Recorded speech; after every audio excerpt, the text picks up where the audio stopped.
Hello students, पारिस्थितिकी अनुक्रमण या इकोलॉजिकल सक्सेशन के कारणों के बारे में हमने अपने पिछले लेक्चर में जाना था। आज हम इसके विभिन्न प्रकार या टाइप्स के बारे में बात करेंगे। सक्सेशन कई तरीके से हम इसकी टाइप्स बता सकते हैं। They are grouped in various types in different ways on the basis of different aspects. कुछ जो बेसिक प्रकार के सक्सेशन हैं उनको हम इस तरीके से बता सकते हैं, जैसे प्राइमरी सक्सेशन है, सेकेंडरी सक्सेशन, या ऑटोजेनिक है या एलोजेनिक है, ऑटोट्रॉफिक सक्सेशन है या हेटेरोट्रॉफिक सक्सेशन है, प्रोग्रेसिव सक्सेशन है या रिट्रोग्रेसिव सक्सेशन है, डिफ्लेक्टेड सक्सेशन। ये क्या होते हैं और इनको किस तरीके से हम इनको ग्रुप में डिवाइड कर सकते हैं। तो इसमें हम सबसे पहले सक्सेशन की जो शुरुआत है उसके हिसाब से हम इसको दो तरीके में डिवाइड कर सकते हैं। एक होते हैं प्राइमरी सक्सेशन और दूसरा होता है सेकेंडरी सक्सेशन। प्राइमरी सक्सेशन वो सक्सेशन है जिसमें सक्सेशन ऐसी जगह पे शुरुआत होती है सक्सेशन की जहाँ पहले कभी कोई वेजिटेशन नहीं थी।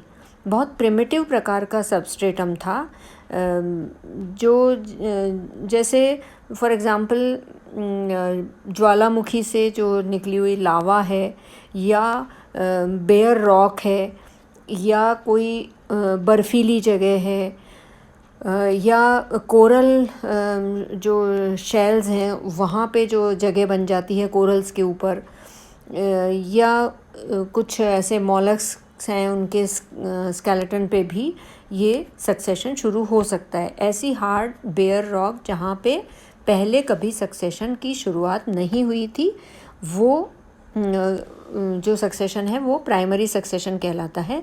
किसी भी बेसिक प्रकार के एनवायरनमेंट में, चाहे वो टेरेस्ट्रियल हो या फ्रेश वाटर हो या मरीन एनवायरनमेंट हो सकता है, और जो यहाँ पे जो पायोनियर्स आते हैं वो बहुत प्रिमिटिव टाइप के पायोनियर्स होंगे जो ऐसी एनवायरमेंटल कंडीशन में ग्रो कर पाते हैं, और उनको अपने शुरुआती जो एस्टेब्लिशमेंट का समय होता है उसमें बहुत स्ट्रगल करना पड़ता है, बहुत संघर्ष करना पड़ता है, और एनवायरनमेंट को कन्वीनियंट या कंजीनियल बनाने के लिए बहुत मेहनत करनी पड़ती है। तो ऐसे सक्सेशन को पायोनियर कम्युनिटी से क्लाइमैक्स कम्युनिटी तक पहुंचने में जो समय अंतराल है वो बहुत लंबा होता है, या बहुत लंबे पीरियड तक ये सक्सेशन चलता है।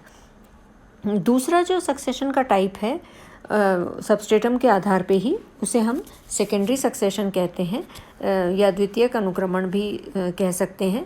और इसमें जो कम्युनिटी का डेवलपमेंट है वो ऐसे जगह पे होता है जहाँ पहले कभी प्लांट कम्युनिटीज़ रही हैं, और वो जगह किसी भी कारण से, चाहे वो क्लाइमेटिक फैक्टर्स हों, चाहे वो बायोटिक फैक्टर्स हों या इडेफिक फैक्टर्स हों, उनके वजह से वो जगह वेजिटेशन से डिवाइड हो गई, या वहाँ पे वेजिटेशन किसी कारण से पूरी हट गई। और अगर ऐसी जगह पे सक्सेशन फिर से शुरू होता है या वेजिटेशन का डेवलपमेंट फिर से शुरू होता है, तो इस सक्सेशन को हम सेकेंडरी सक्सेशन कह सकते हैं।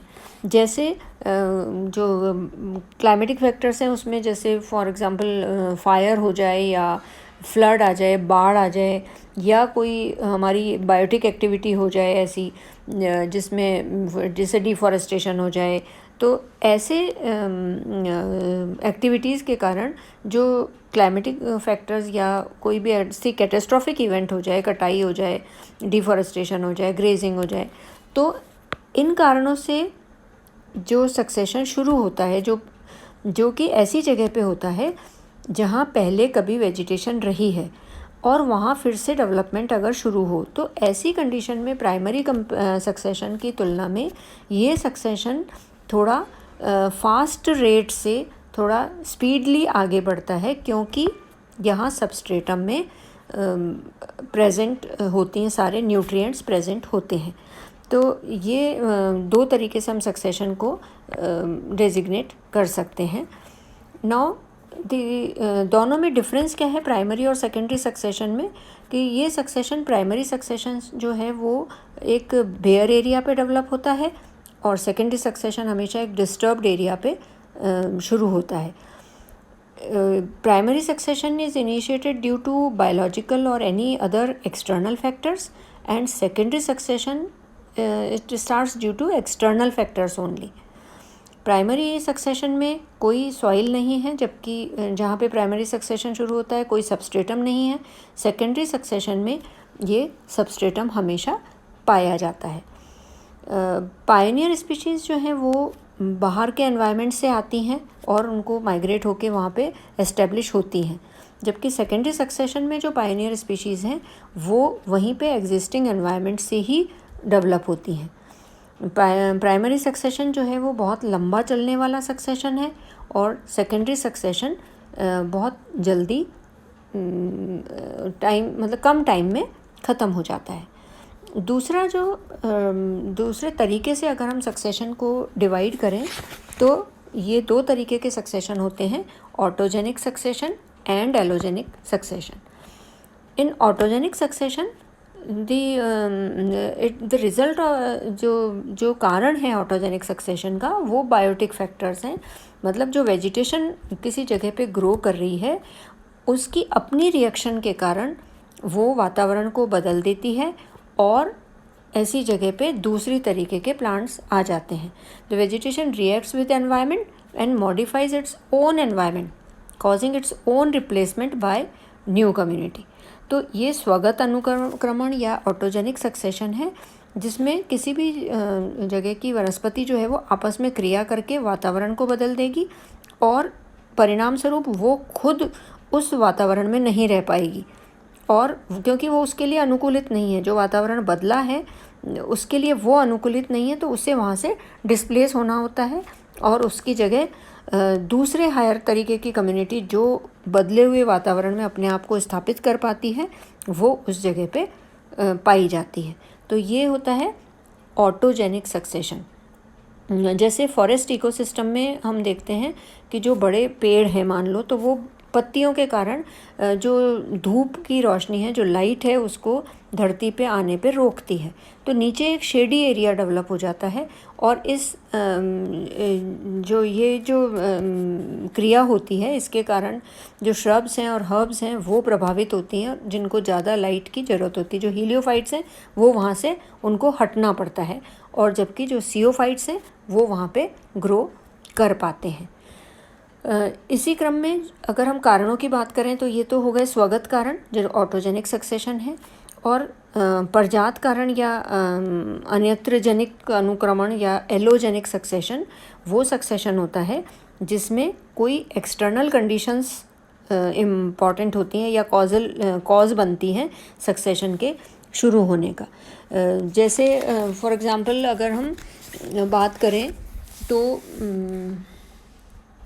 फॉर एग्ज़ाम्पल बाढ़ आ गई, तो फिर वो ऐसे हो सकता है कि किसी बाहर, मतलब वनस्पति का खुद का कोई कारण नहीं होता है और कोई एक्सटर्नल कंडीशन इसमें हो सकती है कि वो कारण बन जाए। जहाँ